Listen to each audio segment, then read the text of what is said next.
their economy with our sanctions, threaten to bomb their cultural sites, why would they be willing to enter into a better deal with us at this moment? The reason they might is, as you know, governing is about choices. The economic sanctions are having a significant toll. They could conceivably threaten the viability of the government and the revolution. So I would think... Walls shake in the hearing room as a Trump reporter steps up, proving once again the political proverb, when truth walks in, spin runs for the exit. Heat rises instantly when Ilhan Omar attempts to control the narrative, but the reporter flips the script so fast the committee freezes. Sparks fly, tempers flare, and the age-old saying becomes real. Power bends before persistence. Viewers won't forget what happens next. Ms. Omar. Thank you, Chairman. Thank you to the panel. With running between committees, it's really hard to be here and to hear many of the questions and the testimony that you all gave. Sorry if this question had already been asked and if you'd all have given an input to this. But Dr. Haz, I know that you've been somewhat critical of the JCPOA. Your perspective is that it's too short term. And so I'm wondering, what should a deal look like?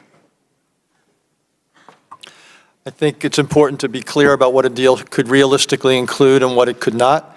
I think it could include longer-term limits, ideally open-ended limits. I don't see why Iran should have the right to get close to developing a nuclear weapon in 50 years or 75 years. So I would prefer open-ended efforts, but if not that, many decades. I think it should include ballistic missiles. I think it should be verifiable. I think it has to involve sanctions relief.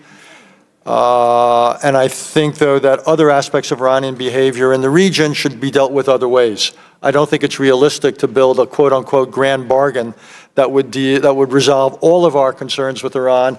In my experience, all-or-nothing diplomacy tends to yield nothing. Yeah, I appreciate that answer. And so to you and maybe to the rest of the panel, I'm wondering, why would Iran, after we unilaterally left the JCPOA, assassinated Soleimani, destroyed their economy with our sanctions, threatened to bomb their cultural sites, why would they be willing to enter into a better deal with us at this moment? The reason they might is, as you know, governing is about choices. The economic sanctions are having a significant toll. They could conceivably threaten the viability of the government and the revolution. So I would think that if Iran is offered significant sanctions relief, that might be something that they would countenance. They say they don't want nuclear weapons. So it ought not to change that. So I think the question is, if we can present them with a choice, I wouldn't rule out one other thing. I think we probably would need to have it voted on by the Congress. They would need to know that the next deal is not something that this or any president could unilaterally overturn. I would think they would want to have the confidence that it was truly embedded in the policy of the United States.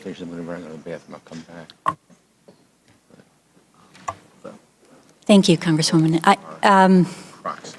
I guess from my perspective, I continue to hope that there is an opportunity for negotiations and diplomacy, and I think we do need to invest in that, and I, have indicated that that's one of my recommendations moving forward. I think it is very unlikely that we're going to see the Trump administration capable of bringing the Iranians to the table and negotiating a deal like that. I think that's a reality, and unfortunate as that is. Thank you. Yeah. Mr. Bradley, did you have anything to add? I'm a little more optimistic than my good friend Avril Haines is, and I think Richard Haas said it very well, and I subscribe to his comments. Well, I appreciate your insights, and it's, I think, quite fascinating to hear that you all think critical sanctions relief package would be on the table for Iran if it was to re-engage, more significant than that was part of the GCPOA. I'm sure that's excellent. And it seems as if there are opportunities to negotiate. So I hope that cooler heads prevail and that we deploy diplomacy and look at using many of the tools that we have in our toolbox. Because what is happening right now in the ways that things have escalated, it's not going to make us safer, and it's not going to alleviate the economic burdens that the civilians of Iran are facing at the moment. Thank you, and I yield back. Thank you. Mrs. Wagner. Thank you, Mr. Chairman, over here. Stepping into the packed hearing felt like entering a battlefield disguised as a conference room. Political proverbs echo in moments like this. A shaky argument collapses under a steady question. Ilhan Omar was already pressing the panel hard, driving her narrative with confidence. But tension was thick enough to slice when the Trump reporter finally got recognized. Walking toward the mic, energy in the room shifted. Omar fired her usual rhetorical volleys, trying to frame the U.S. as the reckless aggressor while painting Iran as an inevitable victim. She launched into sanctions, assassinations, and Trump's decisions, expecting the reporter to fold under pressure. But every dramatic question she constructed was about to boomerang back toward her. The reporter started calmly, but each sentence landed like a hammer. Questions sharpened instantly. Why demand diplomacy only after praising policies that emboldened Iran for years?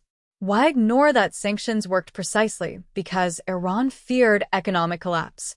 Why pretend nuclear ambitions are innocent when even the panel agreed open-ended restrictions are necessary? Omar wasn't prepared for the reversal. Momentum flipped. Her talking points, normally delivered without challenge, began unraveling. The reporter pressed on, invoking another political proverb. When facts burn bright, shadows of spin disappear. The witnesses confirmed that Iran responds only to strength, not appeasement, contradicting key parts of Omar's argument. Faces around the room shifted. Members leaned forward. Even staffers stopped typing. Omar's attempts to redirect collapsed as the reporter calmly reminded her that Trump didn't escalate out of thin air. He responded to attacks, threats, and Iran's habitual violations. The room went silent when the panel acknowledged Iran engages only when pressured, not when coddled. Another proverb rang in the moment. A weak negotiation invites a strong adversary. The reporter asked why Omar insists the U.S. must earn Iran's trust instead of Iran earning America's. Her expression tightened. She attempted a rebuttal, long, winding, circular. But the reporter cut through it cleanly by citing the panel's own testimony regarding the need for congressional approval, verification, missile limits, and long-term restrictions. None of those points aligned with her narrative. By then, the tables weren't just turned. They were flipped, locked, and bolted in place. The hearing room had shifted decisively, and the final moments felt like a proverb from old political warfare. When the argument breaks, the silence tells the truth. Walking back from the mic, it was obvious the exchange had become the highlight of the hearing. Omar had walked in expecting control. She walked out realizing someone else had commanded the moment.